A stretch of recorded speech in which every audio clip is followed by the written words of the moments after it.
Raised no money so far. No money so far. That's insane. And are you happy to give people an idea of the traction that you're at? Yeah, sure. We worked out, we had an all-hands meeting yesterday. I think it's 22 million meals that we sold. Wow. So we did, in the first year, so we launched in June 2015, 750K. And the last year we just completed, the end of January this year, was 14.1 million. And this year we're going to do possibly 3 times that.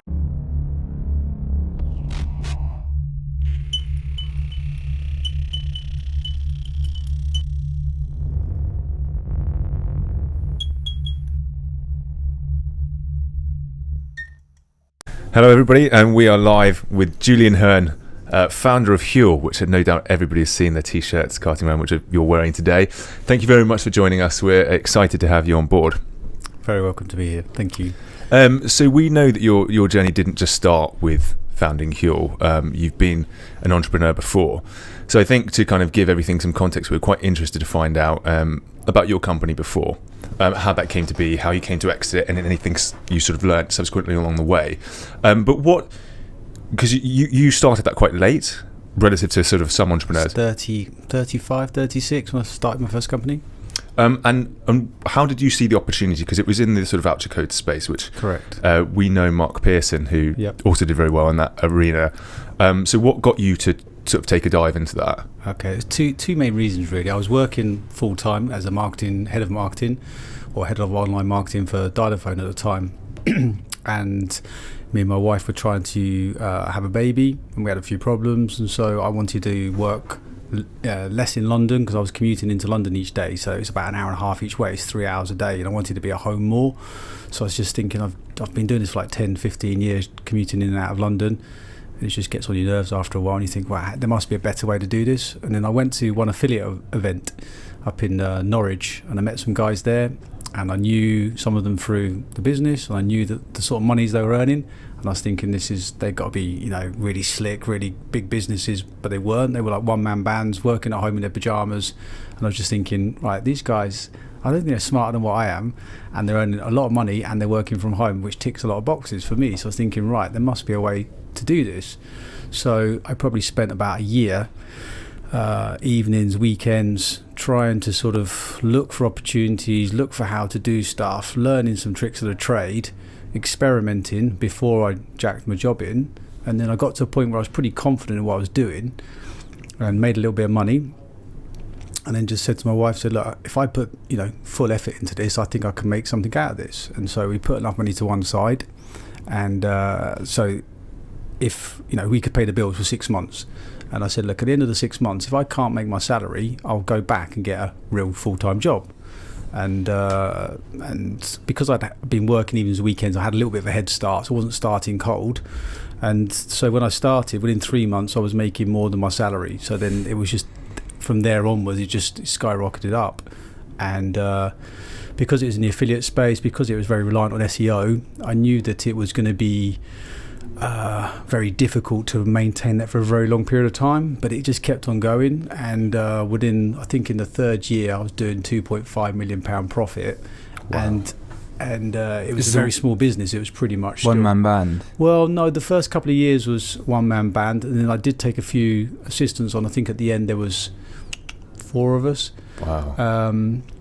And so it's very profitable, very, very high margin. Nearly all of that was natural search traffic, and no products, no customer service. It's very, very minimal costs, but highly competitive space. And so I just thought, right, well, this is an opportunity. So I found a guy to help me sell the business, and we packaged it up and we sold it to an American business for a multiple of that profit. So did very well. So exited. So at that time I was 40 years old, and I just thought, right, I'll take a bit of time out. Probably took about what did that look like? I mean, because obviously a job well done. Your wife must have been elated that you sort of had this idea that went. It's a very strange feeling, because it was sort of, even though it was fast, it was felt sort of gradual. You get used to the money as you go. So when we actually sold, both of us are quite we're not like massive spenders. We did splash out on a few things, but nothing ridiculous really. So it never really I'm not saying it didn't change our lives, it did, but it wasn't as dramatic as what it could be for some people. So we were pretty sensible with it, and we had a young son, so I took some time out, and 12 months, 18 months into the sort of time out, started thinking, well, I'm 41 now, I can't retire, and what am I going to do? So I needed something else to do, and that's when I started looking at other opportunities of what I could do instead, and that was the start of the next company, which was Body Hack, which is what Huel spun out of. Just to jump back for a moment, sure. I'm interested in that you said that you packaged it up for the exit. Yes. Rather, you weren't approached by anyone. You No. actually thought, we need to exit this because the opportunity is only there for a certain period of time because it's competitive. Yep. So we're going to dress it up and target that. Yep. How did you actually do that? Stage one was to literally get on Google, do a typical search, say, what do you need to do to sell a company, and then when I met a few people, got introduced to a guy who's actually one of our non-execs today, who's had a history of selling companies, and so he helped me package it up, which means one was getting the account sorted. I wasn't too good at that sort of stuff, so getting the legal side and the accounts, the basic business side of stuff. I was very good at generating traffic and generating revenue, but wasn't so good at the business side, and that's where he's particularly strong. So that's why when I started Huel, I went straight back to him, because I thought I want to do this properly this time and start on the right foot, and he's very good at that side of the fence, and I'm better at the other side of the fence. So packaging up meant getting all those sorts of things in place, and then he actually ran the sales process for me as well, and he got a very good deal, and he got something that I probably wouldn't have been able to get myself. So he created a marketplace of potential buyers. Correct. Because I think that's it. There's an untold art of fundraising. There's also an untold art of exiting. So you firmly believe that his influence increased the sale drastically? Definitely. There's no way I could have done it myself. I just didn't have any experience of it. I've got experience of it now, so I could have a stab at it now, but I still think he's better at doing that sort of thing. He's a very good negotiator, and just been through that process before, so he understood what needed to be done, who to speak to, how to package it up, how to present it in a way that would be attractive to investors, and he just did a great job.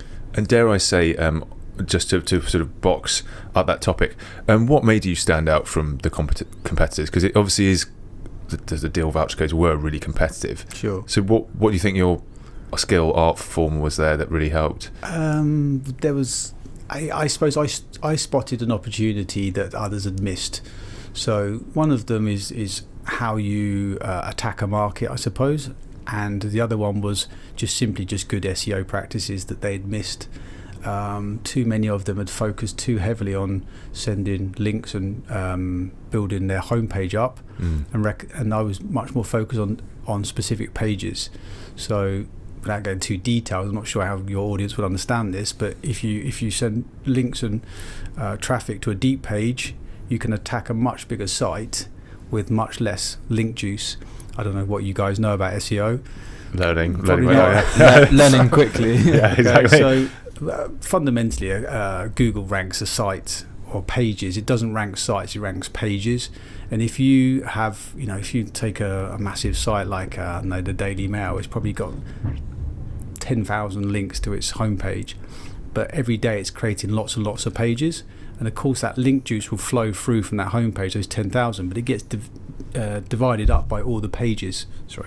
Gets divided up by all the pages on the site. So each page only gets a limited amount of link juice, which means that each individual page, if it's going head to head with another page from another site, it may beat it, but it may not. But if you just send one or two links to that specific deep page, it's got a much better chance against a very big site.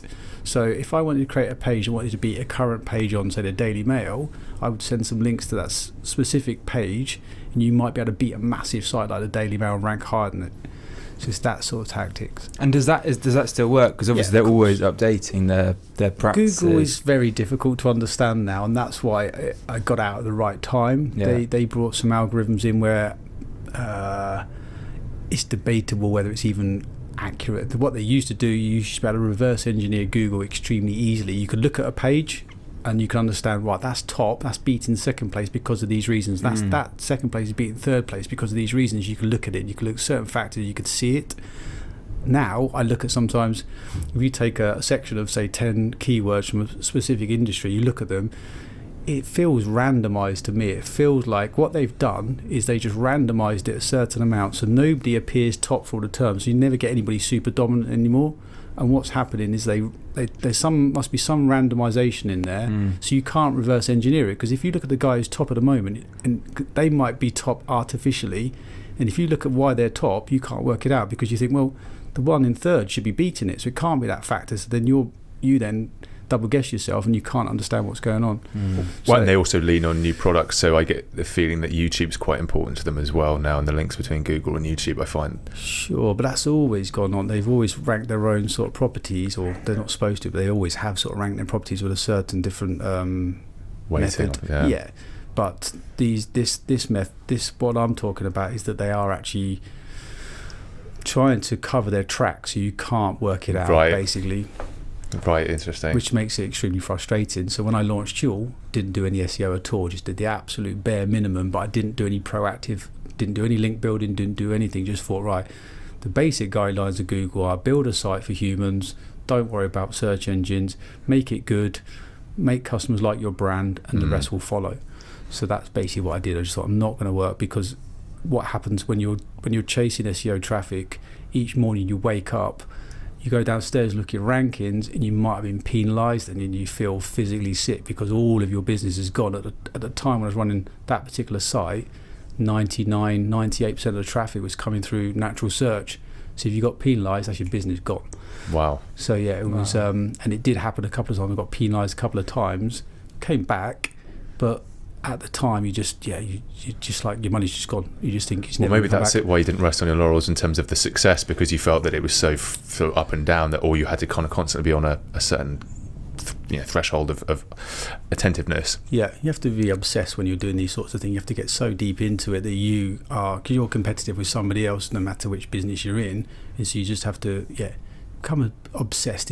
Sounds a bad thing to do, but you sort of have to, and that's what makes the difference, I think, between people who are semi-successful and more successful, is they just become a bit more obsessed. Well, so then it was interesting that you chose to take a next step on body hack. I mean, is health and fitness something that was important to you? It seems like you're quite methodical in the way that you looked at your SEO, and maybe that sort of explains the jump into Huel. But what was body hack's basic lead-in or principle? Yeah, the difference, the first business that I had that I made the money from was a cash generator. It made money for me, but it wasn't something I was proud of. So it was successful, but it wasn't something you would brag about to your friends or you feel proud about. So I just felt that I'd got my money now. I could choose what I wanted to do. So I just thought about different things. I just thought, I've always been interested in sort of health and fitness, and I was frustrated by the way that it's communicated on the internet. Is a lot of bullshit, and you don't know who to believe and who not to believe, and each article can contradict each other. You just think there's just so much misunderstanding by people out there, and some people are very persuasive of how they sell a particular service or particular diet or something like that. It might be how good they are at selling rather than actually what the evidence is. So I thought, bright idea, right, what I'll do is I'll create an evidence-based website. You would put people through different fitness programs, different diet programs, and you would record the results. So each week you'd take photographs, you record all the measurements, and so there'd be no if, buts or maybes. You can see if you followed that diet specifically exactly like that, this is the result that you would get. And then the best ones would float to the top. You would see that that's the best one, this one doesn't work, this one does, and you can buy that specific program. That was going to be the idea of Body Hack. When are we talking here? This was probably, I must have got my dates wrong here somewhere, but I felt like I did this when I was 40, but maybe I didn't. A longer bender after the sale than you thought. Most of it's forgotten. Yeah, so I must have been, say, 40, 41, something like that. So this would have been 2011. Right.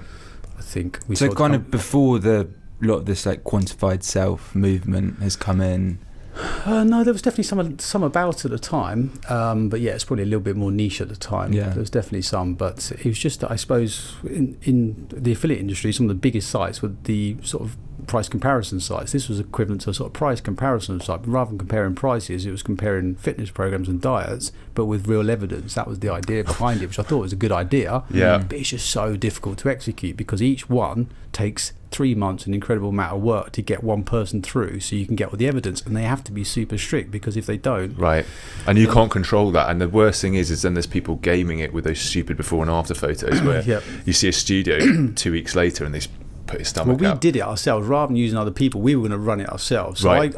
I knew a personal trainer, so he then knew a nutritionist. So we got 5 people to do it first time. So there was me and 4 other people to do it. But it's just really hard work to do everything and arrange everything. So it took a lot of time. It was so I did it for 3 months. So I followed a very strict meal plan. So the guy worked out for me, gave a 7-day rotation on the meal plan, 6 meals a day. And I followed that. 6 meals a day. Yeah, I was about to say, wow. Well, you got 3 meals a day, and you got sort of 3 smaller snacks. Right. And I followed that religiously. And my wife didn't want to make 3 meals, so I simplified it down. So you can see where this is sort of going. So I simplified it down. So I didn't follow a 7-day plan. I ended up eating the same thing every single day, because it just made my life easy. And it was very successful. So in 3 months, I went down from 21% body fat down to 11% body fat. So I was the age of 41 years old. Yeah. And I was the leanest I'd ever been. I've got some photos there, and they are good photos, as in they've been. You should be careful because we can attach photos to the chapters of our podcast. So we could probably find them somewhere. But I mean, they were they were good lighting. I'm not disagreeing. They weren't good lighting. There is some of the sort of unlit ones, but there was no Photoshop going on. In fact, some people going, "This is Photoshop bullshit." And so I had to go back 2 weeks later and do a video because they thought that the pictures had been photoshopped. So I had to do a video to sort of show it. I mean, at the time, I'm not joking, I was pinching fat on the stomach and it was like that. There was literally nothing there hardly at all. And so it was clear that What were you eating then? Well, I can probably tell you almost exactly what I was eating. So breakfast was 5 egg whites, 30 grams of porridge oats, 20 grams of coconut oil, 30 grams of blueberries. Then at 11 o'clock it was supposed to be, I think it was 100 grams of broccoli and an egg. At 1 o'clock it was 200 grams of turkey, 200 grams of baby spinach, some olive oil, 50 grams of quinoa, something like that. Right. And then afternoon was a protein shake and some almonds or something, and an evening meal was similar to the lunchtime, and then the evening snack was 2 rice cakes and peanut butter or something. Almond butter. Right. And the idea being that this was nutritionally complete for the exercise regimen that you were on. Well, no, I think it wasn't necessarily nutritionally complete, so we didn't take into account micronutrients at all. I may have been asked to take a vitamin tablet, I can't remember, but the idea, I think the guy put it together, I just knew from he'd been a bodybuilder or something before, he just knew this sort of, it probably was fairly low carb, and he just sort of knew that it sort of stripped body fat. That's the way that worked, and we worked it back to my actual weight. So if you use a calculator, you can work out how many calories you're supposed to have, and it was just bang on. And the key difference really was not necessarily what I was eating, but the fact that I was weighing everything. So it produced 2,000 calories on a non-training day. On a non-training day, 2,200, which means I was in a 500 calorie deficit, which means at the end of the week that was 3,500 calorie deficit. 3,500 calories deficit is 1 pound. So every week I was losing 1 pound of body fat. And did it come off like that? Exactly like that. Amazing. So it's very simple. People talk about calories in, calories out. It's not accurate. It sort of is really. Clearly, if you was eating just sugar all day or something like that, that's not good. But if you're eating decent food and you're in a deficit, you will lose body fat. Simple as that. But Ollie and I played a lot of sport. Both played rugby quite a lot, and I remember we used to eat. Well, I used to eat quite badly sometimes. But as long as I was burning off, if I was training a lot, like 3-4 hours a day, then I could kind of be a bit fast and loose with the sugar and the like Big Macs and stuff, because it just comes straight in and goes straight out as energy gain. But I think. You have to be a bit more methodical, especially when you're sat behind a desk. Well, I was doing 3 hours a week of exercise. So I'd always done 3 hours a week of exercise. It's basically just going to the gym 3 times a week, right? So I wasn't doing anything different there apart from, rather than just doing normal weights and a little bit of cardio, it was high intensive stuff. So it was basically sort of circuit training effectively. And the circuit's only like 10 minutes long, if that. 1 minute back, gap, do it again. 1 minute gap, do it again. So it's 3 circuits. By the time you sort of changed and done, it was about an hour. So that was quite hard. Yeah. And especially when you're on a deficit, when you're blasting stuff and you're on a deficit, you do feel it more, because obviously you haven't got that energy there to burn. Your muscles should be devoid of certain glycogen, it would be. So yeah, you would be struggling sometimes to actually get the energy to do it, and you would have to go back from the gym and sometimes lay down because you'd be tired. And tired is a good thing if you're trying to lose weight, because that means it's working. Yeah. Well, I was going to say, one of the main things, and I guess the question, I mean, it seems like we're all reasonably au fait with fitness here, but did you feel good? Like, did you feel generally healthy and able to function? I think that's some people's complaint is, you put me on a diet, I am losing weight, and aesthetically I look pleasing, but I don't feel very functional. I'm a bit tired or a bit I'm drained. hungry and unhappy. Yeah, but at least if I die today, then I'll look. I would say towards the back end of that 3 months, I was probably the fittest I'd ever been. Yeah. So I was 41 years old, and that's the fittest I've ever been in terms of looked the fittest and felt the fittest. Yeah. Okay. So it was intense, as in I was very regimented, no alcohol at all. For 3 months. I think that's the first time I've ever done that. And weighed all of my food. He says swilling a beer now. Yeah, sorry for knocking off the wagon. Yeah. And so it was strict in that respect, but it was the right amount of calories. Even though it was deficit, it was right amount, and they were good. So I didn't feel unhealthy. So it worked. And how did it evolve from there into Huel? Well, the website launched.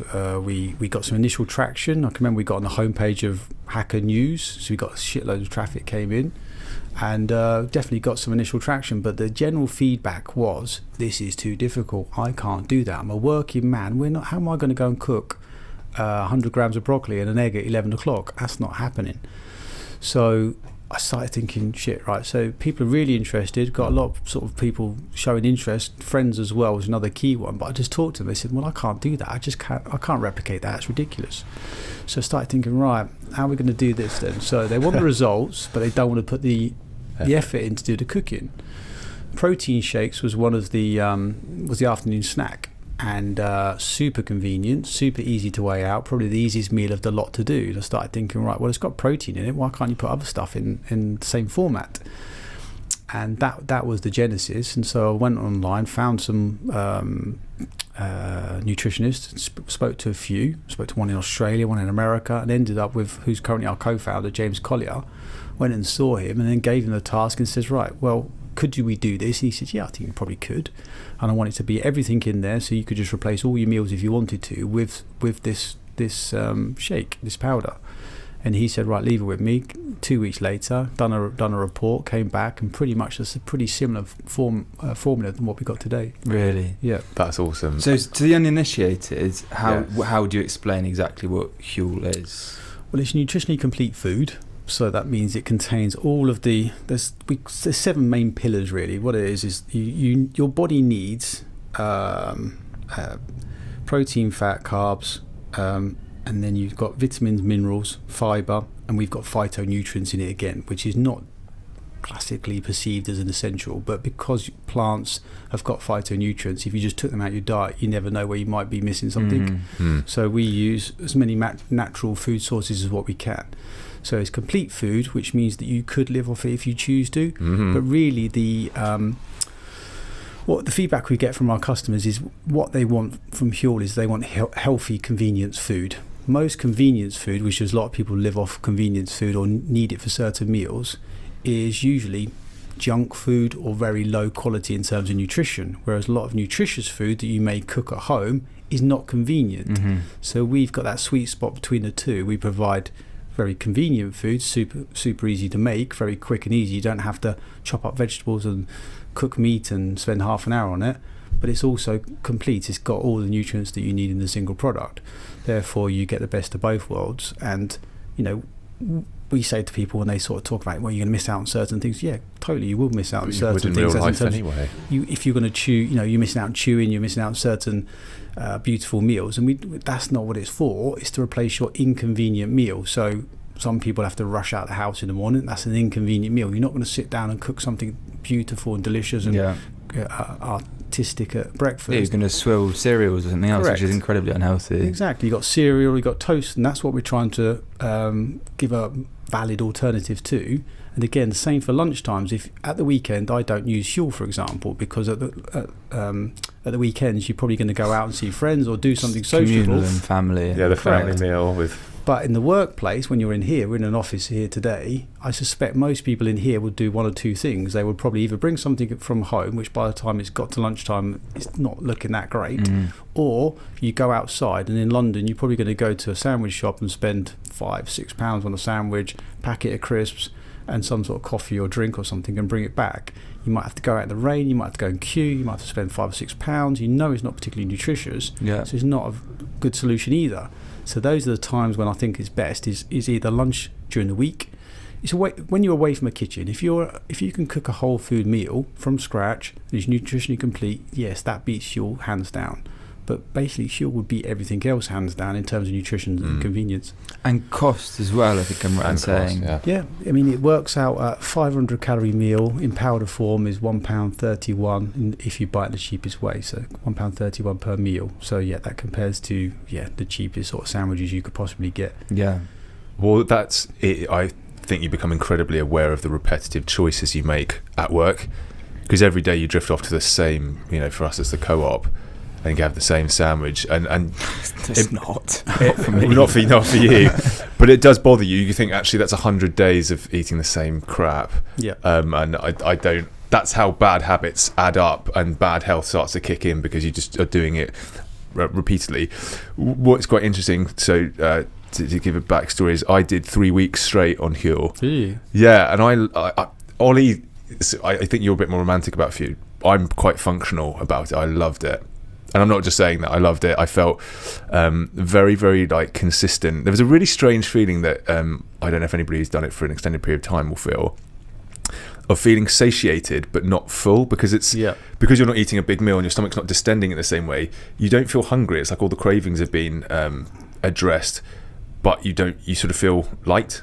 I did a month. We did blood tests at the start, and at the end sort of proved that it's fine. Some people were very sort of skeptical of whether you'd be healthy or not. So I did a whole month, and it's exactly that you sort of I weighed it out, so I knew exactly what I was doing. And then it came in the evening that you got this strange feeling, because I would quite often be a type of person who ends up going into the fridge or a cupboard, and you end up picking food.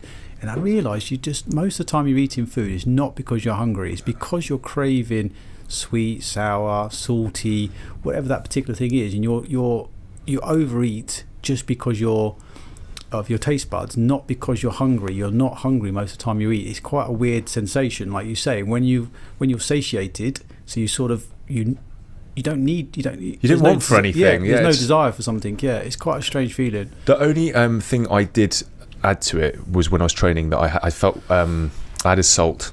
Okay. That was the only thing that I needed, was occasionally if I put that in, but that was normally after I trained. I think I drank a lot of water when I was training, and then to balance that out, got it. Needed to just add some salt. But I felt great, and your digestive system, I won't go into it, but you feel really let's really talk regular. about your bowels. No, I wasn't going to be so base, but you just everything's so regular. It's like you're never going to get food poisoning on it. You're not going to feel distended or. It's quite strange that we get people go, it's powder, so there's no fibre in it, and they don't understand that Huel is very rich in fibre. It's got soluble and insoluble fibre in there, and it's got, I think it's 130% if you had 2,000 calories of the daily recommended, and so it's a good thing. So yeah, people think that it's just fruit liquid. bat territory. They think it's liquid. You're going to go straight through you. That's completely wrong. Yeah, you end up being extremely, like you say, once a day. You're going to be very normal. It's going to be. It's not like you've been out on the other end of the scale would be you've gone out and had a curry the night before, and then the next day. That's not a good experience. What, and you wake up in the morning and you don't have, sometimes you've got black rings under your eyes because maybe you've eaten something really sugary the night before. Yeah. You just wake up feeling exactly the same, which I found really, really helpful. Did you, one question, how aware were you of Soylent and what they were doing in the US? Well, the interesting thing was when I was doing Body Hack, I wasn't aware of them. So when we started researching Huel and thinking about that, wasn't aware of them. When James did the nutritional profile and formula. Still wasn't aware of them. I think I started to get aware of them about halfway through the process. It took, from that point there, it took nearly a year to get to market. And because we had the formula, I had the name, I had the brand, I'd done all that within the first 3 months. What took a long time was finding somebody to make it a commercial scale. Even though it's a powder, which is not arguably that complicated to blend, I can do it in my kitchen in no time at all. To get it made at commercial scale took a long time. It was really difficult. So I probably knew about them about halfway through that period. And in some ways, thank God that I did, because I nearly gave up several times during that process. And one thing that sort of gave me a little bit more confidence that this was the right sort of path to go down is because they got some early traction, and I started looking into it, and they definitely got some early traction. So that reinforced that it was a valid idea, and it's got legs to it. So there was one moment in particular where that was it. I was done. So we'd dealt with I've been let down by a few people, but then we found this big multinational company, so they're totally legit, and they said, yeah, we can do this for you. So I was like extremely happy. This is great. Worked with them for about it must be 4 months in total. So it was all positive. And then I started getting about itchy feet after about the third month, going, what's going on? Started chasing. The end of the 4th month, he sent me an email, very brief, just said, look, we've decided we're not going to do this. And that was it. I just thought, what the hell? And I just thought, I've been at this that was probably nearly a year in total that I'd been at it. And just thought, right, that's it, I'm done. Don't know what to do. Then the following day, got up, thought, right, go back to square one. Went back to all the people that I'd either contacted before, went back to Google, did a load of searches, made a load of phone calls. And eventually, it was actually one of the companies I had spoke to before, which is a small operation down in Devon. And we're still working with them today. They're our main contract manufacturers, yeah. So I actually spoke to the guy there, really nice guy. And they were small, and now they've grown with us, and now they're a much bigger business than what they were on the back of that as well. So it's worked out very nicely. Is it looking like you're going to be their only client? We're their biggest client by a long way now, for sure. Yeah, I hope somebody got fired for that, and I hope there's loads of remorse, because that's really they don't care how much money. Given the success, there's So I hope that whoever was working at that big company is just. I will email him back one day and remind him. Yes, because it would be painful sitting opposite everybody wearing their Huel t-shirts. Just a constant reminder of you. There's a fair few people that I've got on my list to email back. Yeah, I guess that relationship for you is extremely important, because I know that Soylent got into trouble recently because it's meant to be gluten-free and lactose-free, right? And they got some contamination in their production. Obviously, that was terrible for them. So it's good that you have that relationship with the guy in Devon, because quality control must be like essential for. Yeah, we're extremely conscious on stuff like that, and we've now got a quality team in-house as well, so we're really investing in making sure, because food stuff you put inside your body is extremely, and keeps coming back to this thing that I want to be proud of it, so I don't want any sort of shitty product. So we do ensure that we've got the right stuff inside there. We do ensure that we high quality is very important to us. You do an organic one now as well? We don't. Organic's a bit of a strange thing, that it sounds very positive, but one of our mission statements is to make affordable food with minimal impact on the environment. So it's sort of the problem with organic is that we're trying to feed 7 billion people now. We've got to feed 9 billion people fairly soon. Organic yields are quite poor in comparison. So there's a difficulty between those things, that we want to minimal impact, but there again, some of the organic pesticides, for example, are not necessarily good either. So just because something is natural or organic doesn't mean it's good for you. Like deadly nightshade is organic and it ain't good for you. So just because it's organic and natural doesn't mean it's good. So this is a constant battle that we have, trying to make sure we're making the right decisions, and it has to start from a point of you want to make the ethical decision, not just a trendy word decision. And unfortunately, I think organics is quite difficult to define sometimes what actually organic is. And well, in meat, it doesn't mean antibiotic free, which I think a lot of people assume. Okay, really, and antibiotics are terrible, obviously, if you don't need them. Yeah, if everything was cooked in, in an ideal world, you want to grow your veg at the end of the garden. You know where it's been, and you want to grow your meat at the end of the garden. That for me is organic, right? That's the proper way. But commercial organic, I don't really know enough about it. But what I do know is that the yields are a problem, and that's a problem for us when we move into trying to feed 9 billion people. Well, as you say, I think your mission statement might umbrella other causes, e.g., getting people off meat, or there's a supply chain efficiency that you're addressing, and generally a reduction in the intensity of agriculture and stuff like that, which is probably, if achieved, has huge positive ramifications. So just simply switching from, don't have to. I'm not a vegan myself, but we decided very early days to make a vegan product, because if you can have vegan products, why wouldn't you? Because it is better for the environment for sure. I mean, during this process I've learned a fair bit, and livestock production produces more greenhouse gases than all of the cars, planes and trains in the world combined. You just think, well, it's a very inefficient way to produce food. That you have to grow food to then give to an animal that then wastes most of that food at their back end, and then after a number of years of maybe being mistreated or not being treated in particularly a nice way, if you look at how chicken are grown, then you kill it. And then you throw away a lot of the stuff that was in there in the first place, or you give it to dog food or whatever it would be, and so then you end up with something that's very efficient. Why not just grow the food that was fed to them? Can you not eat just that? That would be an easy way to do it.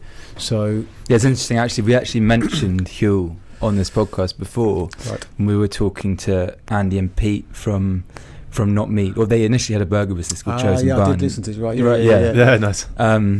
And that they're doing exactly what you've just described. They're trying to make meat, but it's vegan meat. Plant protein based strips. Plant protein. I've got a quick question as an interim solution. I 100% don't expect your business to pivot this way, but if animals are being fed and we're trying to make nutritionally complete food for animals, would you ever consider, as like an interim solution to all the feed they get given, Huel pet, a Huel-derived animal? Yeah, that might be a good idea. We'll have to look into that. I mean, people spend a lot of money. It's a big market, pet food. Well, they send so much soy over from Argentina, apparently, to feed beef cattle and stuff like that. And it's just, basically, there's loads of plants being sent from all over different countries in the world to try and feed all the livestock. And it's, as you say, if you look at it from a supply chain efficiency or logistical operation, it's insane. There might be, I was listening. I don't know where I was listening to. Somebody told me, I was listening to a podcast the other day. They were saying that some in China, they don't like white chicken meat, for example. They used to throw it away. Oh my God, that's a lot of people throwing away white chicken meat. Exactly. So they eat the dark meat. So somebody said somebody clocked onto this, and then they took the white chicken meat and they turned it into a dog food of some sort, or dog chews or something like that. So utilised that, and that there is waste in a lot of in food chains. So I think pea protein. I think that was the waste product at one stage. I think they was extracting it out of the pea to get the pea flavour or whatever they were after, and then the pea protein was being thrown away, and then somebody goes, what are you throwing that stuff away from? Can we not use it for something? So that probably happens across the food industry across the world, because in one part of the world you might be throwing something away that we want here, and vice versa. That would be my question. So at the moment, we obviously Huel is a commercial product in the UK, and you can see people drinking it.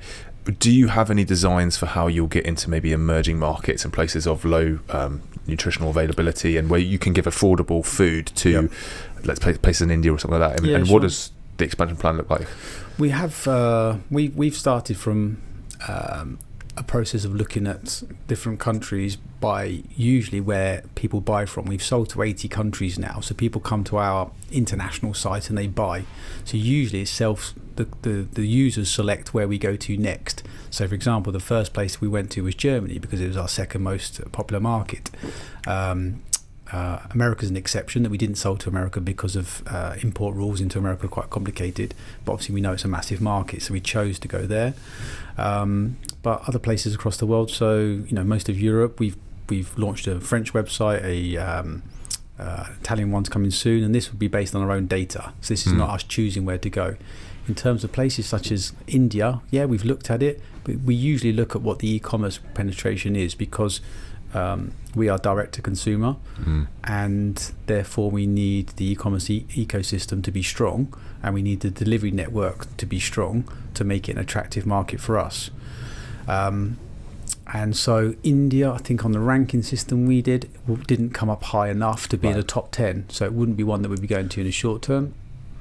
but there's definitely we all eat food in the world, and we all eat food multiple times a day pretty much, so the whole world could benefit from a product such as Huel, and so it will be stuff that we will expand into those sorts of places. And it just needs to be reviewed, because what we want to be is nutritionally complete, and so we have to look at the local nutritional profile that they've chosen. The ones we've looked at so far across the world, they are very, very similar, so we do sometimes have to reformulate, but not by much, to make sure it fits. But in terms of India, I'm not sure what theirs is. Right. Because I guess there's an interesting matrix of like population affected by the change, the nutrition, the average per capita like level of nutrition, and where you could fit in between. But it's obviously, that's a huge operation to undertake. Yes. Going back a bit in the timeline, sure. How did you, once you overcome the production problems, how did you start marketing it? Because I know you were saying before the podcast that you were looking to compete not with the bodybuilding protein shake industry, but with the food industry. And the idea, well, until before Huel, the idea of consuming powdered food was almost kind of sci-fi, and it's not really commonplace. So how did you overcome that? I don't know if we did overcome it. So, well, how did you start? So we spent a lot of time on the website, making sure the website was as clear and comprehensive. We spent a lot of time making more information than some websites. We've often spoken to UX designers, said you've got too much information here, but I think it's reassuring when you're dealing with something which is novel to give more information. So if you want it, it's there. If you don't have to read it all. You can scan up. I mean, you've got like experiment, like whole like theses and blood test readouts. We've done loads of studies. Different stuff, and so we just feel that we want to be transparent and open with this, and we want to explain to people as best as we can. James Collier is very knowledgeable. He's got 25 years experience in the food industry, so we spent a lot of time trying to explain stuff. And then on top of that, the early marketing we did really was PR. That's what we did in the early days. I hired a PR agency straight away, and so pre-launch.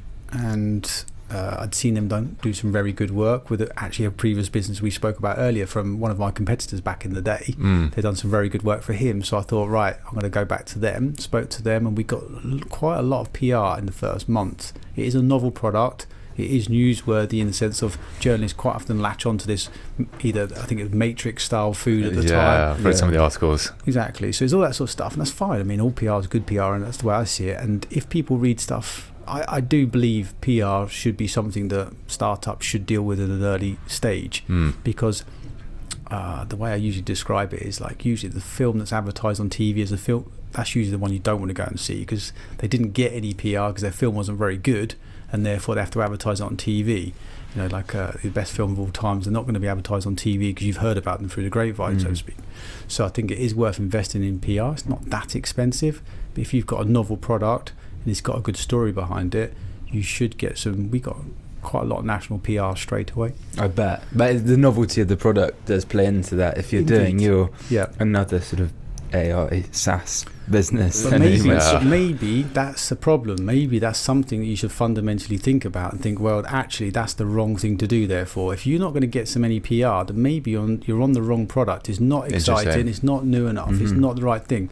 What you've got to do therefore is just we're going to go into books later, I think, but there's a very good book on marketing, and one of the things there, he says you do not go into an existing category. You don't have to change that much. You just need to create a new category. If you can't do that, then you're probably doing the wrong thing, because why is anybody going to switch to you? Yeah. And therefore, you've got to if you're creating a new category, then it should be novel enough that it should be newsworthy. And if it's not, then maybe you should do it. Yeah. And the name, was that just easily come about? No, that was extremely hard to come about. Yes. Would you share any failed names at all with us?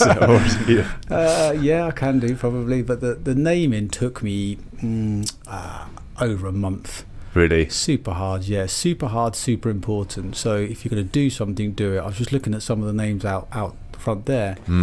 Well, so I don't want to slag anyone. We're not affiliated with any of them. Yeah, I went to Unbound conference last week, and there were a lot of jazzy names and no explanations of what anything did, and then the name would rarely, because obviously human fuel is pretty self-explanatory, but not many of these names would stack up. It'd be called like magpie.io or something, and then you'd be like, it's B2B for accountants AI or something. It's just, it was like really flashy, but it was nothing. Name is super. Again, this book that I'm talking about, it does spend a lot of time talking about naming. That is super important. You know that. I can't remember the examples he gives, but I strongly believe that you will buy things on name, and sometimes name is vitally important. I would contest that with the example of Moonpig. Remember that card that Nick Jenkins? Yeah. Why is that a bad name? It's a terrible name, isn't it? It's very memorable. It is memorable. Well, Funky Pigeon came in just after, didn't they? Yeah, based on the same logic. Yeah, it was also like confused the consumer. You can't go wrong with two, like Facebook, two words stuck together. Can't sort of go wrong, and it's easy to spell and easy to say. Yeah, so that ticks quite a few of the boxes straight away. It wouldn't be very good as a new clothing range, for example. Good. So you have to think about what it's for. Yeah. And I watched the film about McDonald's. And the guy at the end said, "Why did you buy it?" And he said he bought it because of the name. Yeah, interesting. It sticks. So did you just have a moment where this is dropped on your plate? You thought human fuel? No, it's strange. I had 3 front runners, and it wasn't until it was made up into a logo that it looked right. And it's strange because there's how things sound, how things are spelled. There's all things to how it looks. And at the time when he put it into that Helvetica font, and it just looked right. I actually wanted something with 2 syllables, Facebook, Google, things that have got 2 syllables sound roll off the tongue sometimes a little bit easier than Huel. Yeah. And so it wasn't my front runner at the time, but when I looked at it, it just looked right. It does look right on your left pectoral. It looks right. And actually, we see it all over the place now. People wandering around. In fact, you said on Wednesday. You went to the gym and somebody had their shaker and their t-shirt on at the same time. I was like, how are you getting everybody to wear your t-shirt? And I wear your t-shirt sometimes. This is one of our new t-shirts that we're making because we've realised that we're going to... It's got like an athletic fit, almost like an Under Armour type. Yeah, we want to... Okay, so again, coming back to being proud of something, the current ones are Gildan t-shirts, are good quality t-shirts, but they're somebody else's t-shirts, so we decided we want to do our own. So these ones are... We chose a new material. It's got like a little bit of stretch in it, but not too much. Yeah. So it's got some elastine in it. We took the label out the back, so then it's got like its own label in, so it's a printed label in there rather than being because it's got a stretch. We had to get the print in there. It's not just straight print. It's got that's got stretch in it as well, so it doesn't crack. So in the early one's got cracks, and then it's going to come in its own bespoke brown paper rather than polythenes. We don't want polythenes that can't be recycled, so brown paper. So we spent some time and effort, but the way I see it is people talk about viral loops on websites, whether it be a social website or something. So I see the t-shirt as our physical viral loop, that if you give one of those t-shirts away, that costs us, well, I'm not going to say, but we only need to get one customer. Yeah. If we get one customer off the back of that t-shirt, you wear it to the gym once, somebody sees that and goes, what's that? Googles it, likes it, buys it. That's so it's not just an upsell high margin product. It's free with your first you get order. A shaker. You know what? That's worth it for the t-shirt. Exactly. Well, everybody but that right now, and nobody can see this because it's a podcast, but on the video they will. It looks very all black. You know the all black kit, which is like kind of well fitted and it's just very simple white on black. Yeah, high contrast, so that works very well for us. So it's simple, nice. It's something nice that we give away, but it's also something that we think is gives us something back as well. So we give you something, you get a free t-shirt, you wear it, but then you help promote our brand. Somebody sees that and says, "What's that?" You ask a question, gets a conversation going. And they say when it's athletic envy as well. If you see somebody doing box jumps or being particularly effective in the gym, I think that's just you. It does set a nice tone for the first interaction with your customer, and I guess testament to the success of it is that I think there's a group or community of hooligans. Yes. Is that something that grew organically, or was that a strategy that you poked? And no, I think organically. In the early days, I've worked for some good brands, Tesco's and Starbucks and Waitrose and John Lewis, but I'd never seen that level of engagement back. In the very early days, I got some guys that are super passionate come back and they were sending us pictures and they were just like so enthusiastic. I just hadn't seen it. So I just thought, we're onto something here. And so we put our social pages up and put a little bit of work into it, but just people just posted. They were just proud to receive this, so they were just posting unboxing, or they were using the product, or they were promoting it or mentioning us. It was just very, very positive, and they all seemed to be nice people. It was different from the normal stuff that I'd seen, so we seemed to attract, for some reason, nice people. Clearly, thanks very much. Yeah, and. It does feel like a nice community of people. We've got a forum which is very active. We've got social pages which are pretty active, and the interaction just always genuinely feels very positive. We've got our detractors as well, but they are not usually our customers. Usually our customers are usually very happy, because we try our best to make sure, down to the level of cardboard boxes. In the early days, we noticed the cardboard boxes were getting a little bit beaten up, so we spent time to find out what different types of cardboard there was. So the cardboard we send out is not super expensive, but it's a higher spec cardboard, so it stays better. Then we thought, right, well, I'll put fragile on the outside, printed on the outside, so the delivery drivers weren't chucking them about, so it should arrive with you in a pretty pristine condition. We pay for a better courier, so it arrives next day. You get a 1 hour delivery slot. So it's all those little bits means that when you get it, it's in pristine condition. You've got a 1 hour delivery slot, so you don't miss it. You get alerts and tracking. You can send it to a shop, then you open it, and then we tell our delivery fulfillment house exactly how to pack it in what order. So when you open it, it looks good.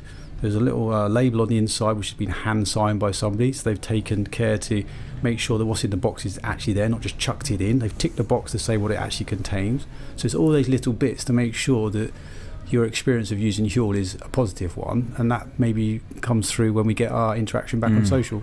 And so were you cash flow positive from the start after your initial PR? Pretty much, yeah.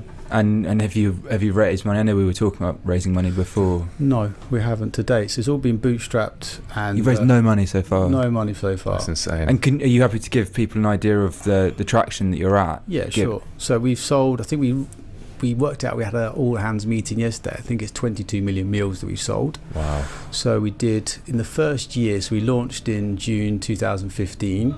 So the first financial year, which landed in January 2016, that first year was 750k. The next year was 5.8 million, and the last year we just completed, the end of January this year, was 14.1, and this year we're going to do possibly 3 times that. Oh my god, it's funny, isn't it? Because we saw those projections of a startup, 1, 2, 3 year, and third year sort of 14 odd million, and then 3 times after that. We think they're mad. And profitable all the way. We'd be like, profitable all the way. It's the pitch deck hockey stick. J-curve, right? Yeah. But I love about this is because it's an offline business model, is that there's still the attention to detail that people kind of can easily cheat online are stuff that you pay attention, because people kind of talk about the clicks of buttons and what color this, that and the other is, just to kind of get a little bit of extra efficiency, and the fact that you pay attention to that in an offline fashion, I think is brilliant. If I didn't do this to make money. That's the difference, I think, is I did it because I wanted to do something that I was into and something that I was going to be proud of. So everything we do, we try and make quality. It needs to be quality. So the website, we do A/B testing on buttons and things like that. We do try and optimize the website, but offline the same as well. And again, if I wouldn't use the product or wouldn't wear the clothing, then it isn't good enough. We wouldn't do it. So we do try our best to make sure that everything is, again, same for our customer service. That I've worked at too many companies where customer service is, they're in a dark corner somewhere. They're the cheapest staff they can possibly get their hands on. They don't really care, and just very low quality. So our customer service people get paid the same as our marketing people, the same as our finance people. Really? And they're all highly educated, and they're all handpicked. I've interviewed everybody at the business, and they're all really good. So I think that our customer service is very, very strong. We all have they have ratings on the bottom of every email that goes out, so we watch their ratings. They're all trained, and again, I think it just comes back to being high quality. And Sam in the office used it, and that was the first thing he said to me, was the customer service was good, like the highest you can possibly expect. There's we're selling something that customers could be for life, could be for a very long time. So And I just think it's rude as well. I think a lot of companies, the example I always give is, I'm not going to name the name, but if you rang up for a particular TV company, you'd probably get straight through. If you're going to sign up to their TV service, you'd probably get straight through. You put the phone down, you go, I've forgotten something. You go back through to customer service. Once you've signed up, it'll probably take you an hour to get through. So it takes you 30 seconds to get through to the sales number, take you an hour to get through to customer service. I think that's just rude. This is where I think the subscription startups have gone wrong, because what they've been fighting to do is make retention difficult or more difficult, or make you forget about it for another month longer, because it kind of goes into that cost per acquisition lifetime value equation. And I've noticed a lot of them were like, oh, we basically made it a 3-step process to kind of cancel your subscription. We found that revenue and retention went up, and it's like, oof.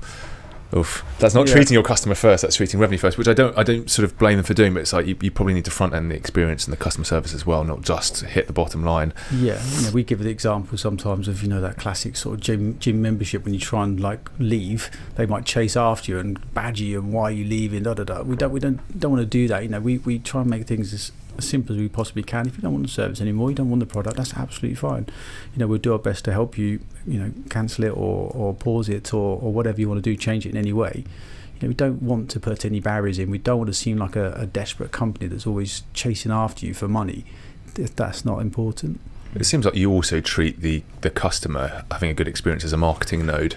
Of course, because if one customer's got, even if they decide they don't want something, if they don't like the taste, so we do our utmost to explain to them how they could improve the taste or they could adapt it to them. Huel's a little bit like coffee. Like first time you have it, you might not like it, but you might realise that you like cream in your coffee, or I like milk in my coffee, or you like sugar, I like brown sugar, whatever the differences are. So there's lots of ways you can adapt it to fit your personal needs. So we tried to help people to do that. If they still don't like it, then we'll help them as best as we can, and we'll cancel the service or whatever it would be. The idea of that is that if that person has a good experience, whether it's they didn't continue, they still could tell someone. Somebody might say to them, what did you think of that Huel? Well, I didn't like the taste, but that might be just me, but they are really good as a company.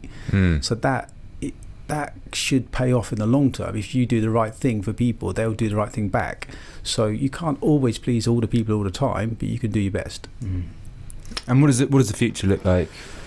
As far as you can tell, how would you like it to look? The future looks very, very bright. We've got 3 products in market now. So we've got a powder, we've got a bar, and we have cereal. So that's the world's first nutrition complete cereal. And what does that look like? I mean, is that flakes or? No, it's like a granola. It's like a finish granola. And we've just recently launched a new version, which is an improved version, which is actually really good. So that we've just recently been rolling out international websites in terms of Europe mostly. So Danish website, Polish, French, etc. And America's going very well. Did it overtake? I think it overtook the UK as the biggest website, even though it launched 2 years later. So America's a huge market and has great potential. And we're looking further afield as well. And then on top of that, we've got new products coming. So we did announce that this year, at some point, we will be launching a ready-to-drink version of Huel. Yeah, I thought about that earlier. And that would be a very exciting product for us. And we can't wait to get our hands on it, because customers can't wait either. So it's the next level of convenience, isn't it? Yeah, it's the next level of convenience. And just dispensing machines there you go, fill up, or a subscription to just fill up your Huel. So that's extremely exciting. So we're fundraising at the moment. So one of the things we're doing at the moment is spending a lot of time speaking to investors, who we spoke about earlier. Don't technically need the money. We're profitable, but it will allow us to be braver in some respects. It also allows us to it's an insurance policy, that's the way I've put it to you guys earlier, is that there's opportunities you can't see in the future, and then if you haven't got the money there, you can't take advantage of them. There's also problems that may come up in the future, which you haven't got the money there, you can't deal with those problems. So I see it as a big insurance policy, and allows us to go faster. And so just to go back to your manufacturing base in Devon, if you did continue to expand globally, do you need to set up regional distribution, like say in Australia? Will you try and recreate a facility there, or? It depends. So for example, in America, yes, we have got manufacturing capabilities in America. So that's because of the import rules. It was difficult to do from the UK. So we've got our own manufacturing and fulfillment. In terms of the rest of the world, that is all supplied out of Devon. Wow. We then ship it to Peterborough, which is where our fulfillment house is. and for Europe we ship it to Germany, where there's a second fulfillment house for the rest of Europe. So that works quite smoothly, and technically we don't need to get it manufactured anywhere else unless there's certain exceptions. So it might be that, like you say you wanted to go Australia, you may decide that that's so far away that it's either not practical or just not economical to ship from the UK. Therefore, you would, if you wanted to go into that country heavy, you may look at local manufacturing and fulfillment. But we haven't got an eye on that at the moment, but we don't actually currently ship to Australia. And with the what question that Ollie and I were talking about earlier was with the notion of it being nutritionally complete, is R&D going to be a big part of how you continue to look at the company's trajectory? Because once it's complete, it's like, have you hit ground zero of human nutrition? Obviously, it's going to be slightly personalised for different people, and we also spoke about how different people probably have slightly different needs. Yep. But how do you see the culture of innovation going on around food technology for you? We've got an R&D team, so we've got new product development, and we're constantly looking at how we can improve things. And so that improvement can come from either there's recent research that says something is valid, therefore you would try and put that in, or up certain levels of certain things. And then there's more complex stuff where you're looking at supply chain issues. So you wanted to deal with an ingredients problem. It might be a taste profile, it might be a supply problem or something like that you need to make sure that. So we've got a quality team, we've got new product development, and then we get feedback from customers, and so we innovate or iterate on what we've already got. So for example, our bar, it's actually got the highest net promoter score out of our products, but we don't feel it's mass market friendly because it's quite dry. So we've tried several times to improve that, and we're constantly working on that. And then the new product developments required for the RTD has been ridiculously complicated and time consuming. So we've been at that probably 18 months, and it's just taken a very, very long time. So as soon as we do something, as soon as we launch it, the difference is, if you go into a supermarket and buy most products, they may be the same problem product they made 100 years ago. We don't work like that. We make something, and then the day it's launched, it's back to the drawing board to say, well, how do we make it better? So that may be in terms of taste, texture, nutritionals, ingredients. You may just say this ingredient is okay, but there's a better ingredient out there. So for example, we replaced folic acid with methfolate calcium, and that single ingredient is more bioavailable, so it's a better ingredient. It's 1,000 times more expensive, literally. Wow. But because it's such a tiny part, it didn't really significantly affect the overall price of the product, and therefore we decided that's a better product, we'll put that in. So there's other learnings we get from that, so that's how we iterate and improve. Do you think you'd ever do made to order Huel? Because I was sort of thinking about the notion of nutritionally complete, and that it's becoming quite well established now that each individual, their health is very individual, like their physical requirements. These things like DNA Fit, where you get your requirement profile back based on your genome. Yep. Would you ever be able to plug into that and for people to like submit their individual requirements? Obviously, it would have to be a lot more expensive. But is that something you'd ever? Never say never. I actually did that the other day. I did 23andMe. Yeah, that's interesting. It is quite interesting. So I'm aware of it. The way that the nutritional profiles are produced is that it's done on a bell curve, so it just includes everybody. So typically, when it says 100% of something, that's for everybody. Yeah. Some people need less, but typically people don't need any more than that. So that's how that's worked out. So you sort of covered everybody.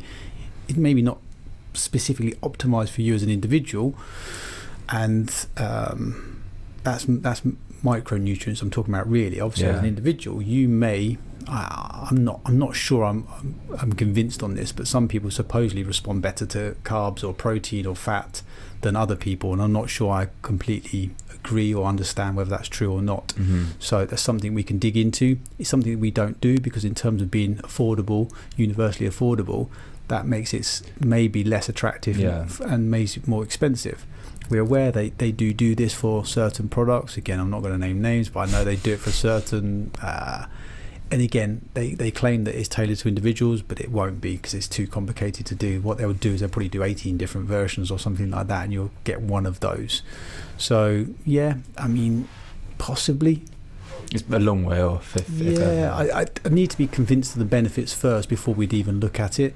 And the way that James has structured Huel, he thinks that is a good macro fit for everybody, really. That Huel basically is 40% carbs, 30% fat, and 30% protein. He thinks that covers so many bases, and just is a good fit.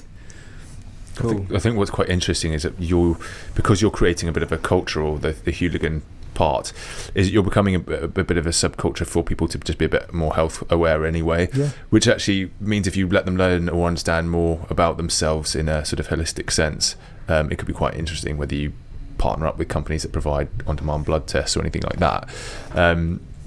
Do you have any thoughts about maybe I guess the future of how we can address the issue that you're sort of trying to address with Huel, in other senses, in terms of food technology, in terms of sustainability? I mean, are there other areas that you've thought, if I wasn't doing Huel, I'd like to tackle waste plastic, or I'd like to do anything like that?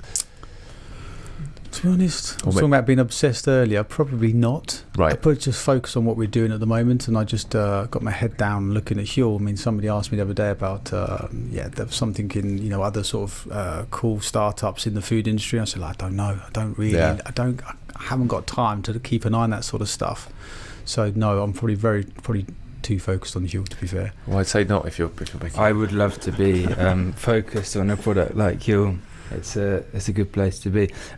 I think we've covered a lot of ground there. If you're happy with that, then we go to slightly conscious of your time.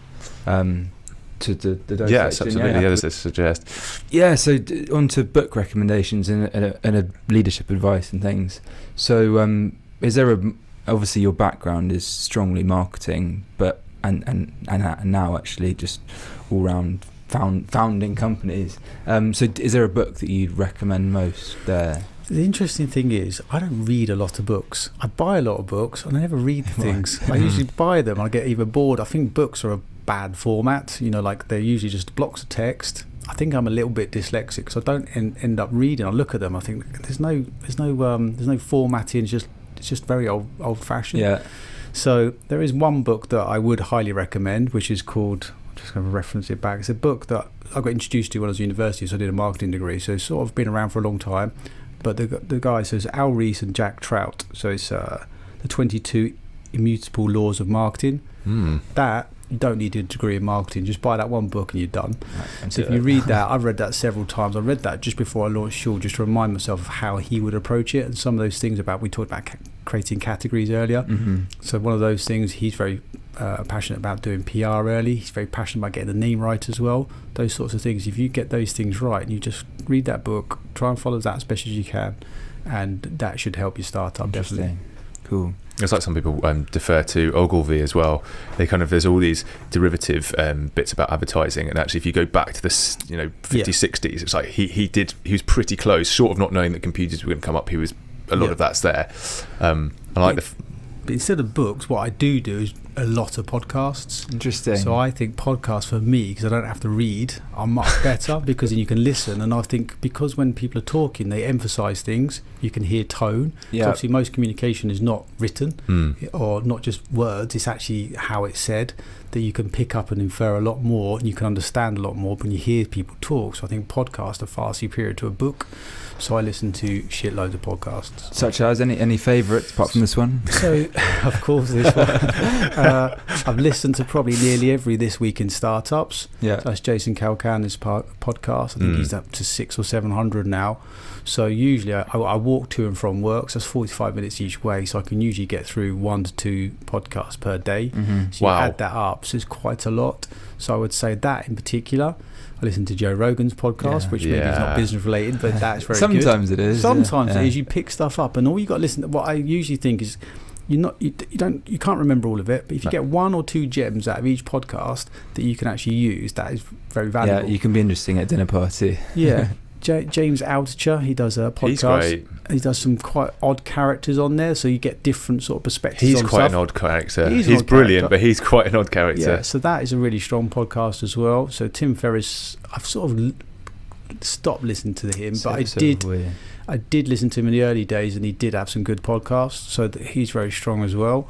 So those sort of ones, but I mean, there was probably some other ones that are really good, but they're the main ones. What people seem to be saying is that because it's a long form content, unlike a 10-minute interview, you actually get to see both the interviewer and the interviewee. You get to see their thought process unravel, and that is a really good way for you to experience that with them and remember and learn, which you can't from just reading 10 bullet points. You don't get the there's no story there. There's no narrative. It's hard, exactly. Yeah, exactly. It's much easier. People. This is how people sort of communicate, and always have done. Written it's just a bit too dry for me. I can do it, but it's a bit of a forced thing. Whereas when you're walking, or say you're doing something where sitting on a train coming to work, podcast is useful because otherwise it's dead time, and it's going straight into your head. You don't have to do any work or reading stuff. It just goes straight in. I just think it's just there's so much more understanding from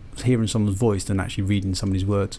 Agreed. Well, we hope so as well. Well, it's why I don't like the written journalistic articles on Huel. There's no value to this at all. Either show me photos of what happened or what didn't happen to you, or show me a video, but writing down what you felt and how you experienced it, I can't. And also another thing I've realised, this has taken a little bit of time, is that when you read, say, a newspaper, you sort of think you're reading the Times or the Telegraph or whatever, but you're not. You're reading one person's personal opinion, and that person might be not the right person. They might have no experience. So we've been reviewed several times by journalists who are not food critics, and they're not nutritionalists. They've got no knowledge at all. So you end up thinking you're reading, say, the Telegraph opinion of your product, but it's not. It's just one Joe Blogs who doesn't know what he's talking about food, doesn't know what he's talking about nutrition, and there was a couple of them that just completely ignored our instructions on how to use it, completely ignored instructions on how to make it, and then were highly critical because it was fun to do. It's fun to be critical, and right? Sensationalise a bit. And I lived off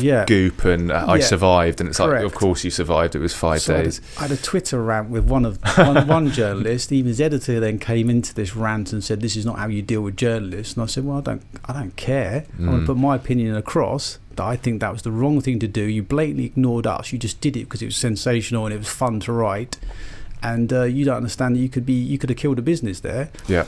So in the early days, when you haven't got that much traction, it can be very painful. It could be very negative. You can argue all PR is good PR, but at the time when you're passionate about something, it's very annoying. And actually, even though I did that, they did actually come back and write another review afterwards. So he sort of didn't apologise, but he sort of came back and did another one. Guess what he did second time around? He still did it. He did it again, and it was slightly warmer and slightly better, but he still did the sensational thing and still ignored some of our recommendations of how to do it. Well, the interesting thing about that is that part of the reason why they're having to send... Wow, sounds like it's going to rain. That was thunder. Hasn't rained for months. Is that they sensationalise it because they're struggling as an outlet, as a media outlet, and they're trying to get readership. Exactly. It's basically the idea of clickbait. Exactly. They're deep linking to their website, and they're struggling against this long form content that we flatter ourselves by providing. They're trying. Yeah, exactly. They're trying to write something where you wouldn't do it in the podcast environment. You couldn't do it because they wouldn't say it to your face, would they? Yeah, the other person would walk out. Right, they wouldn't do it. And so I usually send when anything like this happens, the quote from Ratatouille. Anton Igor, he does that little speech. Yeah. There's a little speech in there about critics and how their stuff is completely worthless. They're not actually creating anything, and usually they shut up after they've seen something like that. They've got no comeback on that at all. They realise that they've just been a critic and they're not actually helping anybody. Yeah, that's where user testimonials is where to look for a truthful opinion. I had one which we asked Andy and Pete as well, which was anything that informed your nutritional opinions, or did a lot of it come from James and just your own experiences? Because I guess what I'm trying to say is anybody who's listening who wants to read around your material, I guess, can they just go to the website as the best body of content? There's a guides and article area there where we've tried. So if anybody says, right, can I lose weight on Huel, we've written a guide on that, and they talk about fats and different types of fats. We've written a guide on that. So James is very conscious, very considered, and what he does is he writes it from his knowledge, references everything that he can, so it's fully referenced, and as impartial as possible. We're not trying to persuade you or sell you. We just want to try and write clean, informative content. I have one question as well. Sorry, is what's your stance with a product like Huel on influencer marketing? Just because it seems to be bubbling up a lot, and you could create that envy culture of like the fitness models on Instagram talking about Huel. Yeah. Okay, so our approach is that we've been approached many times by people, and if somebody's genuine and show interest in us, we'll send them free product. We don't pay influencers. Mm-hmm. The reason we don't want that is because it's we want authentic content or people to be authentic. So we give people a product. So in the very early days, we had 4 people approach me who were going to row from Portugal to Rio for the Olympics. There was 4 people, and they said, right, we're going to be on this little rowboat for 3 weeks or 4 weeks, and we need some food that's easy to store. Can we have some Huel? I said, well, we don't pay influencers, we don't do sponsorships. So no, we just want your product. So those sorts of things work well for us, and we've done that quite a few times. So influencers are good. However, your point is that there's certain industries which are more suited to influencer marketing. So they would probably be beauty, and they would probably be fitness. And so, we look up to, say, Gymshark about their influencer stuff. They've got, I think themselves, they've got 2.3 million followers on Instagram. We've got 45,000. So if you're an 18-year-old guy and you want to be buff, you probably look up to a 25-year-old guy who is already buff. So there's a very logical person to be influenced by. Mm-hmm. If we're selling a food stuff that could be sold to teachers, students, pensioners, office workers, who is a logical influencer? There isn't one as clearly logical as there would be for somebody who wants to sell gym clothing. So for them, perfect. If you're a beauty person, perfect. But for us, it's harder to identify who would be a good influencer. It may also kill you actually a bit. It may build brick walls around the idea you're a fitness product again. We stayed away from being fitness, so we don't want to use fitness models. Certainly don't want any guys with veins, like doing stuff. For us, that's not the Huel way. We're a food stuff, and we're for the mass market. We're not it's not a fitness product. No. With that, as a mass market product, do you you just won't go near supermarkets or any retail outlets, or is that? Sorry, is that going to be a long? I just thought it was like there is mass market direct to consumer, which is quite a futuristic way of having direct to consumer in the way that Simba and Eve are. Yeah. Or you just have I can pick it up from the shop, which is the ready to drink will be. But I think our powder may never go into retail, right? Offline retail, whereas the RTD, the ready to drink that we're making at the moment, much more of the impulse purchase. You'd imagine you're at a train station, you want something to grab and go, you go and open one of those big double fridges and there's something in there. That makes perfect sense to me. They can offer something that we can't currently do, whereas a big shed can't really offer something that we can't currently do. Carrying Huel out to your car, we can send it directly to your house. Right. So it's more efficient that way. We can send it directly to workplace. So it's more efficient to us to send it directly. We keep then closer contact with our customer. One thing what you do when you sell via retail is you don't know who your customer is. You can't talk to them, you can't give them customer service. You're completely out of your hands, whereas at the moment we've got the end-to-end. We can control everything. They come to our website, they use our checkout, they get our delivery boxes, they use our customer service. We can give a better experience doing that. But impulse purchase is something we can't currently do really, so that would be interesting at some point. Okay, a couple of quick fire ones before you want to close it out. What's the simplest and best thing people could be doing to be healthy? Move more. Yeah, so I said earlier that I walk to work, so you don't want to go into the gym. For some people, if you already go to the gym, great. If it's not for you, then try and find something where you can do something without having to become a hassle. Yeah. So maybe walk to work could be a simple one. I've always had dogs. If you've got a dog, you've got to do an hour walk a day anyway for walking a dog. So that's those sort of things you fit into your life that don't become a hassle. And then if you use a podcast, I actually look forward to taking the dog for a walk, so I can put a podcast on and listen to another one. Yeah. So you get benefit that way. So try and think of something where you can do something, whether it take up a sport or walk to work, something where you can move more. Have you seen Sweatcoin? Did you see talked about it briefly? Yeah. Before I interacted with them, but they reward users for walking, and they've done a great job of sweeping up the people who are afraid of gyms or just want to increase their usage, which is good, because if you attack that portion of users, you stop people getting diabetes as easily, or kind of defending them and getting them more active. But it completes your walk with your dog, your half an hour on your podcast, and your Huel in hand, and your Huel, What's the best advice you've ever given, or the best advice you've received for anything? Life. Okay, so this is one of my friends said this, and it probably needs a little bit of context to it. But he said, if it doesn't fit, force it. And the logic, the reason why I like this is that actually the story behind it was I was on a uni. I was working on a building site, and we were putting panels up to make a house, and it didn't fit. So I was probably it doesn't fit, and I'm not saying giving up, but I just thought it doesn't fit. And he just came over, he goes, "It don't fit." He forced it, picked up a sledgehammer, I just hit it a couple of times and got it in. So we went home. Right?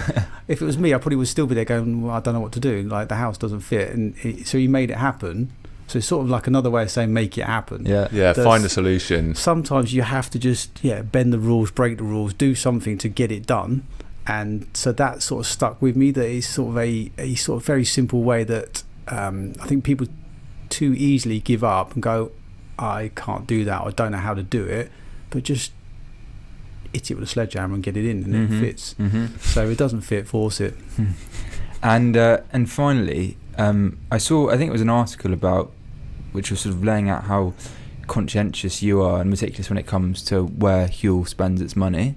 And one of the things you said was that you bought an office space rather than renting Correct. it. Can you just give some details on why that's advantageous? Very simply, that you're paying rent is dead money. Yeah. So I bought a house when I was 27, so that was first house. And in those days it was cheap, so it was so I bought my first flat when I was 27, and if you're renting, it's dead money. So people advised us against it, and in some ways maybe it was a bad decision, because we moved in last June. We're trying to move out now because we've outgrown it.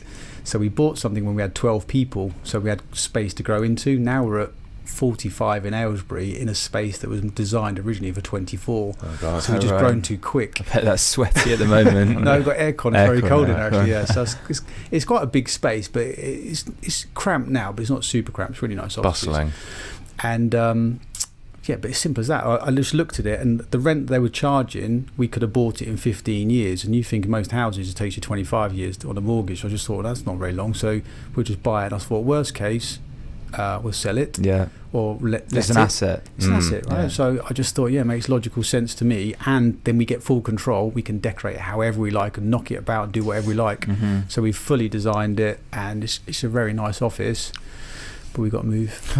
I think that was quite important when you've got a company with a strong manifesto, is you do want to complete the environment for retention as well. It's get everybody in there, sort of the temple of Huel, and coming in without sort of having chats around the water cooler with other cool. Totally made a big difference to us. That you're exactly right, that we were in shared office space, like a room like this with blank walls, very unbranded, and then we bought that totally ours. Everything was done, floor, ceiling, walls, put kitchen in, we put a boardroom in, kitchenette. We just did the whole. Only sachets of Huel in there, I imagine. Exactly. Well, do your employees drink Huel regularly?